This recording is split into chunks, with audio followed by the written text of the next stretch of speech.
YCP పార్టీకి CM Chandrababu warning ఇచ్చారు. నేరాలు ఘోరాలు చేసి రాజకీయ రంగు పులుముతున్నారన్నారు. అబద్ధాలు చెప్పడంలో గొడ్డలి పార్టీ నాయకుడు దిట్ట అన్నారు. ఇప్పుడు సాయి కృష్ణ ఘటనపైన కూడా కుల రాజకీయం చేశారని సీఎం మండిపడ్డారు. సాయి కృష్ణ మృతి కేసులో సీఏ కాపునే బాధితుడు కాపు కులస్తుడేనని, దానికి కూడా రాజకీయ రంగు పులిమి పవన్ కళ్యాణ్ పై నోరు పారేసుకున్నారని ఫైర్ అయ్యారు. అనవసరంగా నోరు పారేసుకుంటే నోర్లు మోయించే శక్తి ఎన్డీఏకు ఉందని వార్నింగ్ ఇచ్చారు.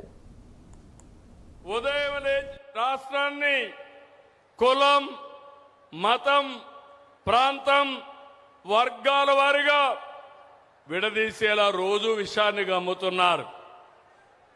మీరు చూసుంటారు, నా రాజకీయ జీవితంలో చాలా మందిని చూశారు, కానీ కన్నార్పకుండా అబద్ధాలు చెప్పడంలో దిట్ట గొడ్డలి పార్టీ నాయకుడు. అవునా కాదా తమ్ముళ్ళని అడుగుతున్నా.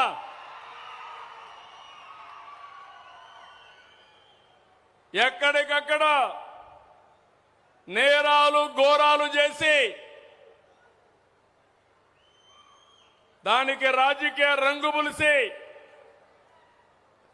లబ్ధి పొందాలని ఆలోచిస్తున్నారు.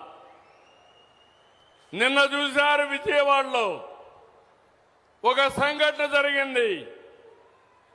అక్కడుండే సిఐ కాపుని, బాధితుడు కాపుని, దానికి కూడా రాజకీయ రంగు పులిమి కులాన్ని అంటగట్టి పవన్ కళ్యాణ్ పైన ఇష్టానుసారంగా నోరు బారేసుకునే పరిస్థితికి వచ్చారు. అదే నేను చెప్పాను, ఖబర్దార్ జాగ్రత్తగా ఉండండి. అనవసరంగా నోరు బారేసుకుంటే నోర్లు మూయించే శక్తి ఎన్డీఏకుందని చాలా స్పష్టంగా హెచ్చరించాను. అవునా కాదా?